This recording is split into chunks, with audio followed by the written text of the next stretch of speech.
Our kitchen is smelling good, just as we promised.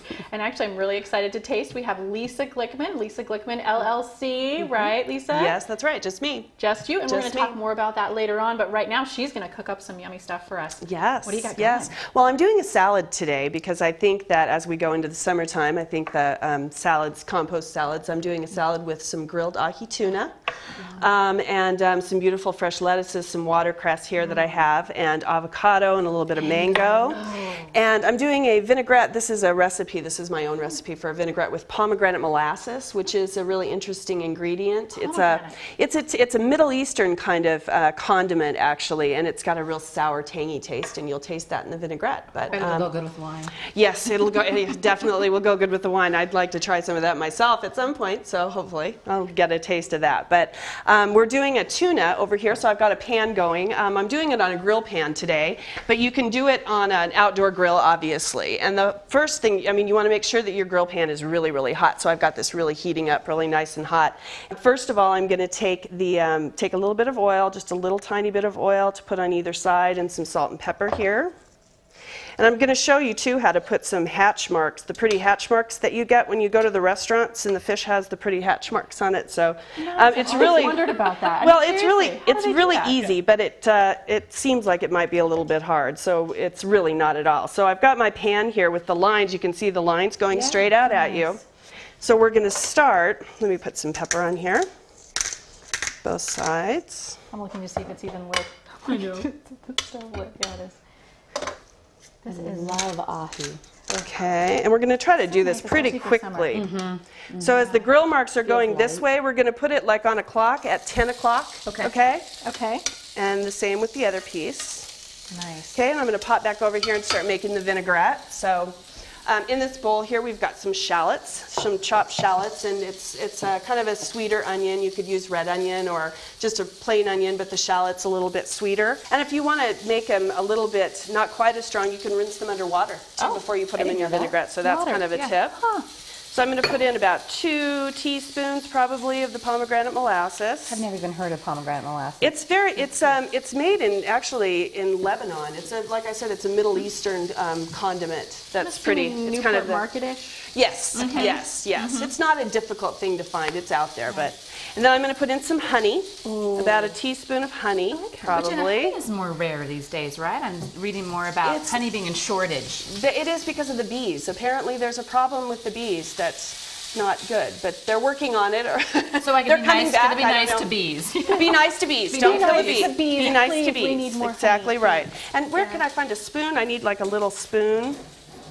Just a little teaspoon is perfect. Thank you, Cassandra. You're perfect. welcome. And now I'm going to put in this is sambal olek, which is a garlic chili paste. First, I'm going to step over here and check my tuna. All right, we'll check that tuna. Well, now I'm going to turn it. As you can see, it's at 10. Now I'm going to turn it because I've got the hatch marks here. I'm going to turn it to 2 o'clock so we were started at 10, and now I'm going to turn it to 2. Kind of like when you're driving and your hands are supposed to be at 10 and 2. Yeah. Your tuna is at exactly. 10 and 2. That's a good way to remember it. 10 and 2 on the grill. Exactly. Yeah. Okay. I like so that. I've put in the honey, and now I'm going to put in the sambal olek. This is a garlic chili paste, so it's spicy. Sambal olek. Yeah, I'm going to put in it's another typical kind of Asian ingredient. I've seen it in Newport stores, Market-ish. Sure, yeah, you've seen this before. This already is so appealing. And then this is real spicy, so if you like it a little bit spicier, you can put in a little bit more. Spice. And then I'm putting in some naan pla or some fish sauce, Thai fish sauce, which is a real salty. It's made from anchovies, so it's real kind of salty and flavorful. I'm going to put in about a tablespoon or so of that. Don't you love the whole measuring thing? Yeah, well, you kind of. Because you can't call yourself a chef if you're walking around with tablespoons and teaspoons and all that stuff. I'm so embarrassed. I have tablespoons and teaspoons. So do I. Okay. Let's go ahead and flip our tuna over here. Perfect. And see how we're doing because we want to keep it rare. So see those pretty hatch marks on there? Looks just like a restaurant. 10 and 2. 10 and 2, just like a restaurant. Yeah, just like your hands on the wheel. Yeah. So now I'm going to add the olive oil to my vinaigrette. And this is a place here in Bend. This is actually the Coeur d'Alene olive oil company that's downtown. The downtown one. Yeah. Right, and they have some different flavored olive oils. I love to try different things like, infused olive oils and things when I cook because it just adds more dimension to what you're doing. So So I'm going to put this in, and if you don't have the, this is a blood orange infused olive oil. Wow. So if you don't have that, you could just use regular olive oil and then maybe grate in some lemon or some orange rind. I mean, just to get a grate that little in to bit get of the the orange flavor. flavor. Yeah. The citrus is what I'm going for in here. So you want to add it pretty slow to kind of mount this vinaigrette. We're mounting the vinaigrette. Well, if you add it too quickly, then you're not going to get a really nice, consistency to the vinaigrette. It's kind of. I didn't know that. Somebody told me once when you're building a vinaigrette that you kind of want to hand it. It's like handing somebody a big pile of bricks all at once, and you can't carry it. So if you do it slowly, then it can kind of adjust. The olive oil can kind of adjust to what you're putting, what you're putting it into. So. Smells so good over there. It does. Okay, now we're at where we're going to turn it over to 10. Back to 10 again. Again, and we're almost there because we want to keep that really nice rare in the center, right, with the tuna. So, I'm going to grab some salt and pepper. I'm sorry. I'll grab the salt and pepper over here. Put that in the vinaigrette. I have to say, I love kosher salt.